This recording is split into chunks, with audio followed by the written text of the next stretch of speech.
Sama-sama kita katakan, amin. Haleluya, beri kemuliaan untuk Tuhan. Silakan duduk Bapak Ibu Saudara.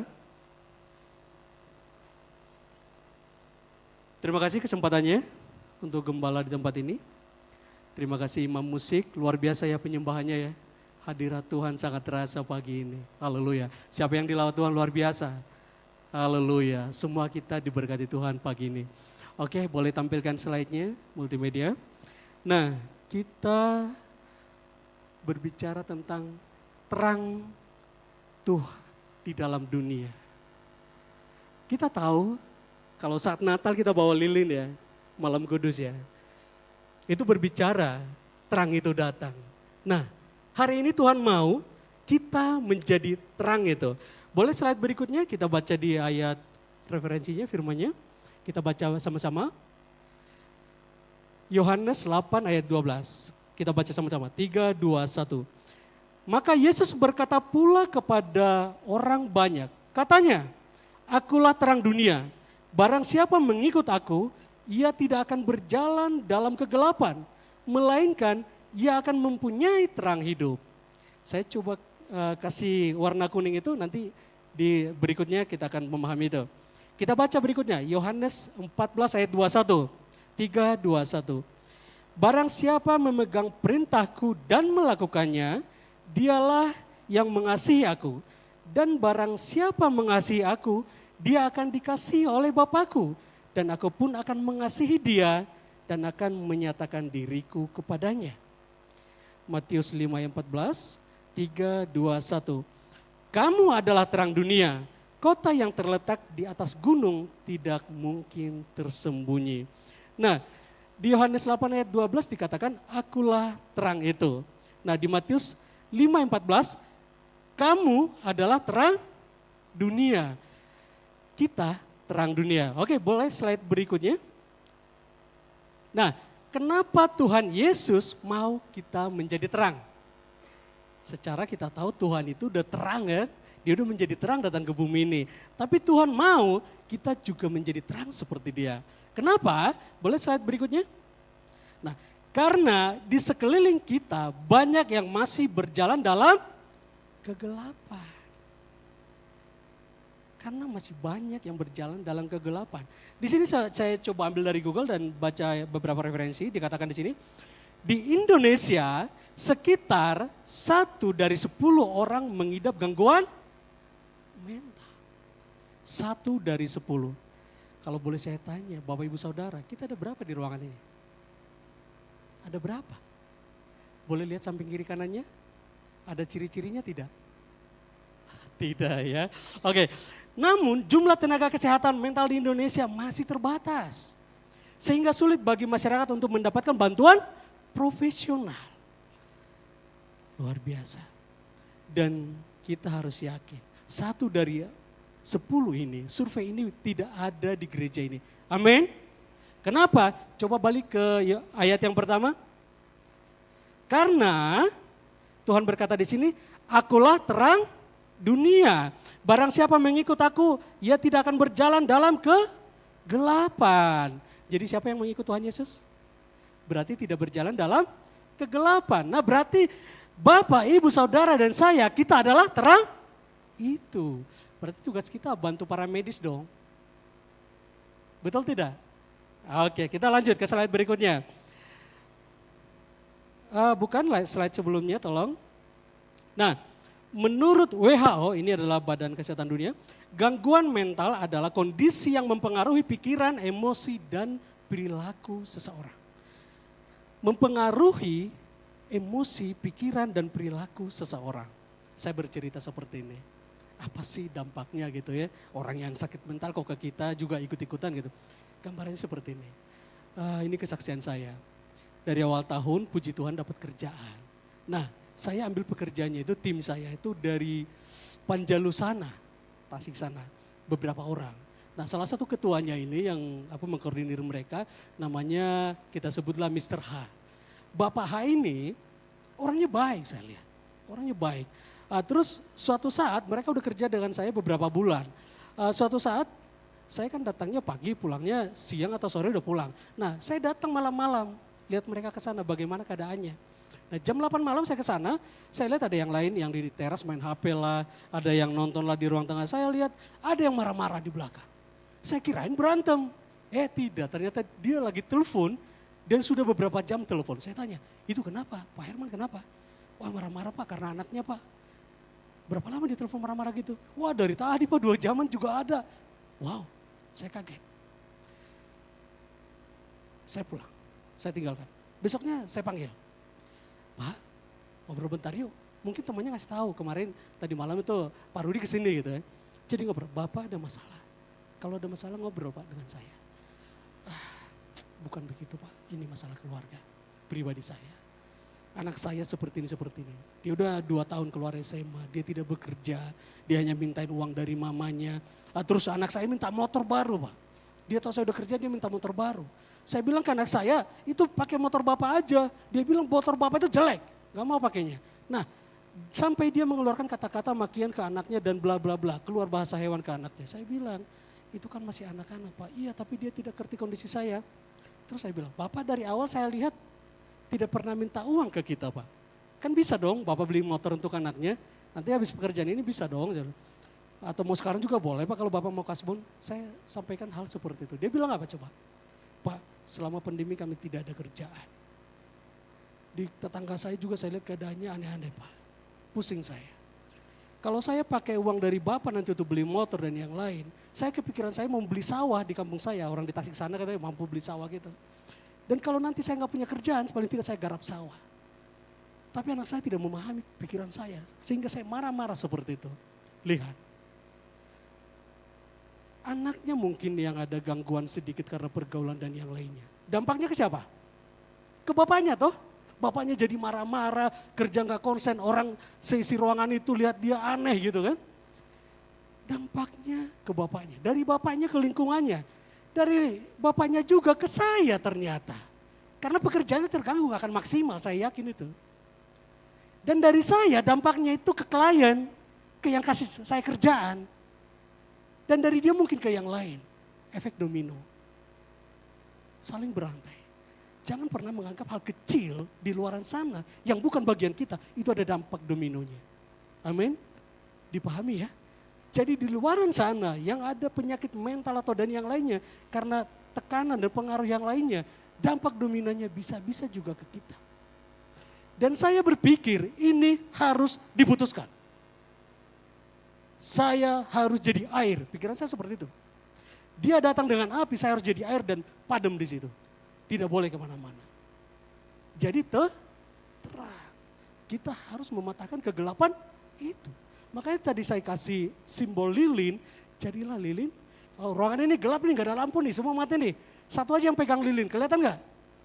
Sangat kelihatan. Lingkungan ini tidak baik, ada hal-hal yang tidak baik. Satu aja yang jadi terang. Bisa putus gak kegelapan itu? Putus. Tuhan mau itu ada dalam hidup kita. Karena Tuhan terang itu sendiri. Amin.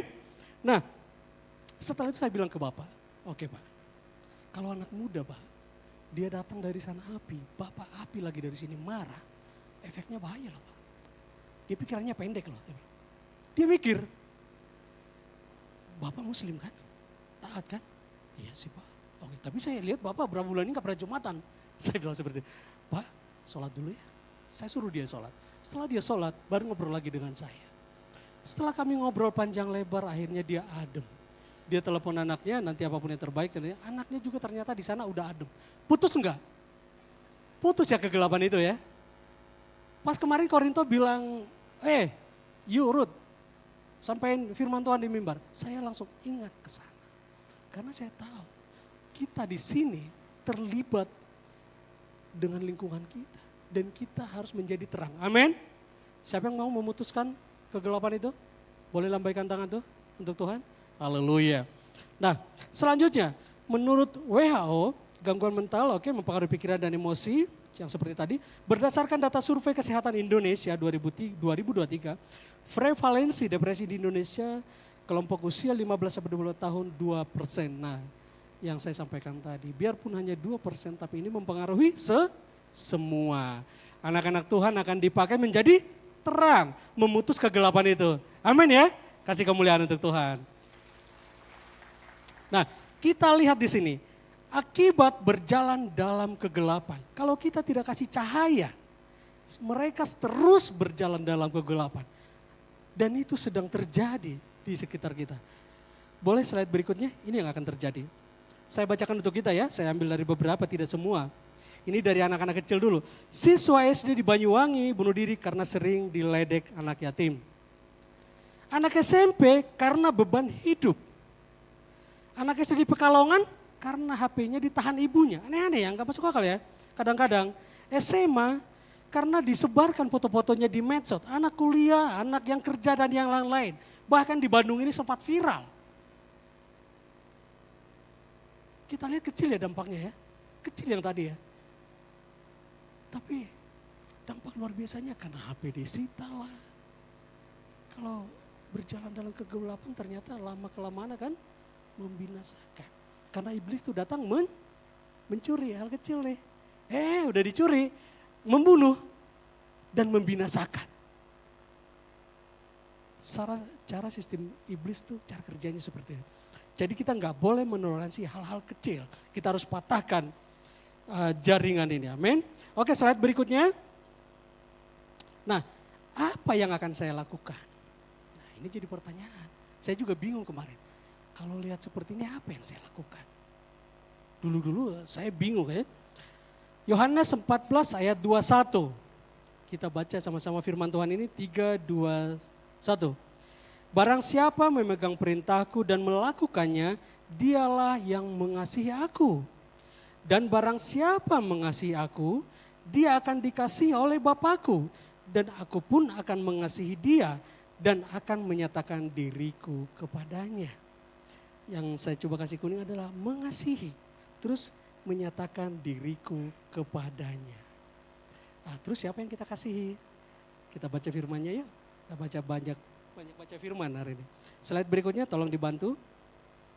Nah, kita baca semuanya ya biar kita paham. Ini Matius 25 dari ayat 34 sampai 40. Saya bacakan untuk kita. Dan raja itu berkata kepada mereka yang di sebelah kanannya, mari, hai kamu yang diberkati oleh Bapakku, terimalah kerajaan yang telah disediakan bagimu sejak dunia dijadikan. Apakah kita Kristen karena kita yang milih atau sudah dilahirkan Kristen? Bersyukurlah untuk itu. Apakah karena teman kita mengenal Kristus, kita jadi bertobat dan kenal Tuhan? Bersyukurlah untuk itu. Ayat 35, sebab ketika aku lapar, kamu memberi aku makan. Ketika aku haus, kamu memberi aku minum. Ketika aku seorang asing, kamu memberi aku tumpangan. Ketika aku telanjang, kamu memberi aku pakaian. Ketika aku sakit, kamu melawat aku. Ketika aku di dalam penjara, kamu mengunjungi aku. Maka orang-orang benar itu akan menjawab dia katanya, Tuhan, bila manakah kami melihat engkau lapar dan kami memberi engkau makan, atau haus dan kami memberi engkau minum? Bila manakah kami melihat engkau seorang asing dan kami memberi engkau tumpangan, atau telanjang dan kami memberi engkau pakaian? Bila manakah kami melihat engkau sakit atau dalam penjara dan kami mengunjungi engkau? Ayat 40, dan raja itu akan menjawab mereka, aku berkata kepadamu, sesungguhnya segala sesuatu yang kamu lakukan untuk salah seorang dari saudaraku yang paling hina ini, kamu telah melakukannya untuk aku. Saudaraku yang paling hina ini. Ini kata Tuhan Yesus. Siapa saudara Tuhan Yesus? Kalau kita anak-anak Tuhan Yesus, siapa saudara Tuhan Yesus? Boleh kita merenung ya? Oke, slide berikutnya. Dikatakan di sini sesama atau saudara Tuhan Yesus. Nah, ini yang dari sekolah minggu sudah kita pelajari. Sengaja saya kasih contoh ini biar langsung paham siapa sih saudara Tuhan Yesus itu. Ini adalah orang Samaria itu merasa kasihan melihat orang Yahudi. Orang Samaria itu menghampiri dan merawat luka-lukanya. Kita tahu semua cerita ini ya. Ada orang Yahudi yang dirampok, terus dianiaya dan ditinggalkan seperti itu. Udah sesama Yahudi, datang tokoh-tokoh Yahudi lewat. Datang Imam Lewi lewat. Orang Samaria, mereka lagi berat-berat nih musuhannya nih, Yahudi sama Samaria nih.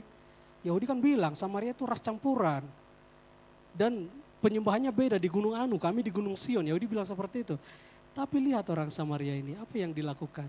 Di antara pemikiran mereka yang beda, di antara cara beribadah mereka yang beda. Yahudi kan beribadahnya di Gunung Sion, Samaria harus di gunung sebelah sana.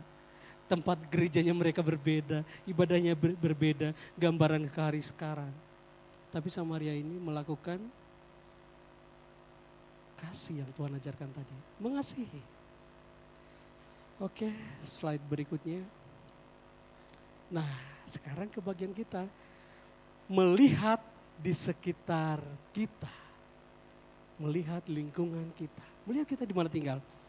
Melihat tukang parkir setiap kali berhenti di salah satu toko perbelanjaan atau pinggir jalan, yang punya motor, punya mobil, hari-hari ini agak risih ya, di mana saja berhenti ada yang minta ya. Nah, jangan terlalu dini kan ya.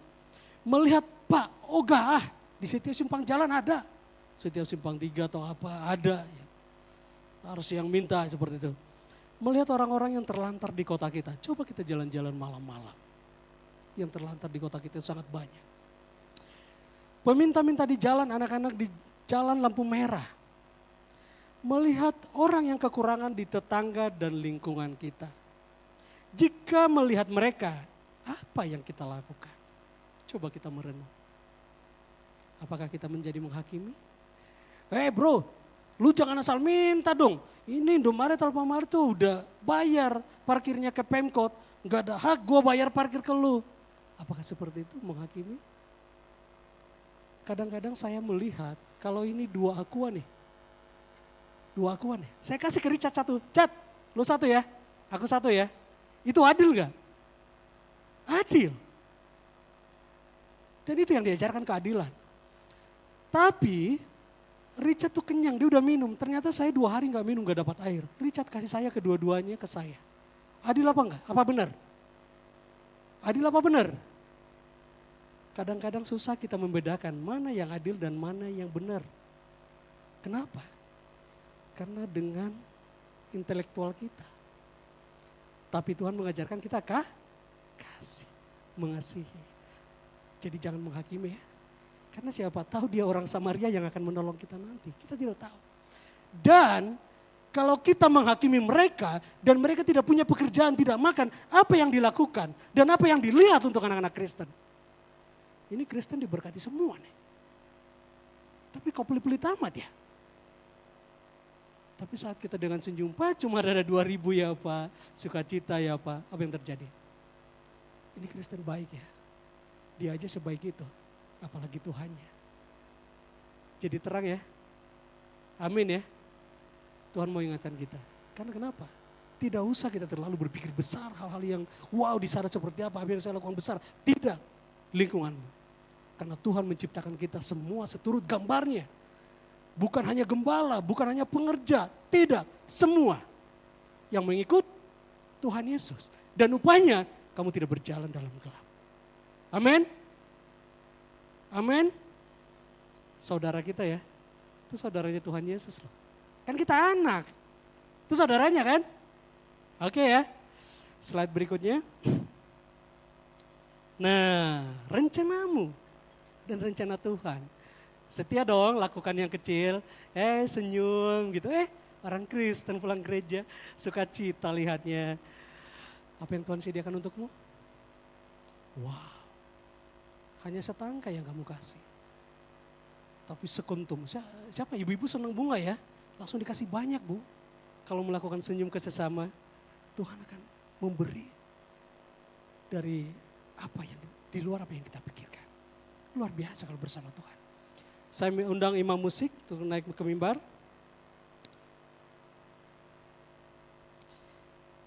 Haleluya. Imam musik tolong. Kadang-kadang kalau kita lihat akhir-akhir sekarang ini memang Tuhan mau pakai kita, anak-anak Tuhan, untuk menjadi alat terangnya. Tidak suatu kebetulan yang saya lihat kalau dikatakan Pentakosta ketiga. Coba kita bayangkan. Kalau orang-orang 1% di bumi ini mengatakan, wah bumi ini sudah terlalu berat. Bumi ini populasinya sudah terlalu banyak. nanti bumi ini 50 tahun ke depan atau berapa puluh tahun ke depan apa yang akan dimakan orang. Kalau melihat gambaran-gambaran seperti itu, kita akan depresi, kita akan cemas.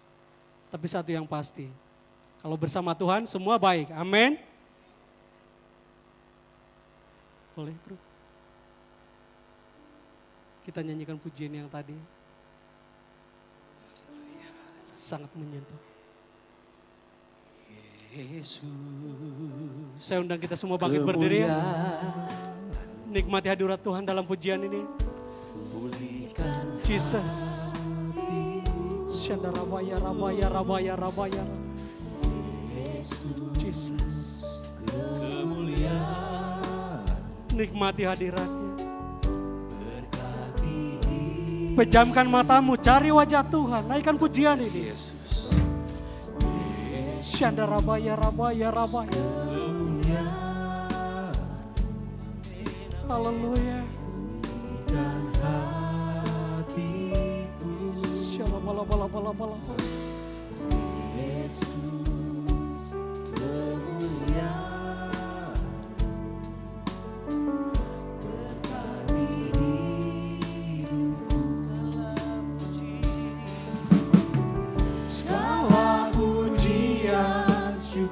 Segala pujian dan syukur bagimu ya Bapa. Kau hadir dalam hidup kami Tuhan.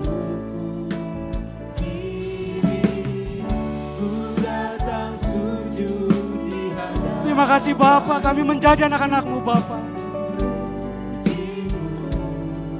Terima kasih Yesus.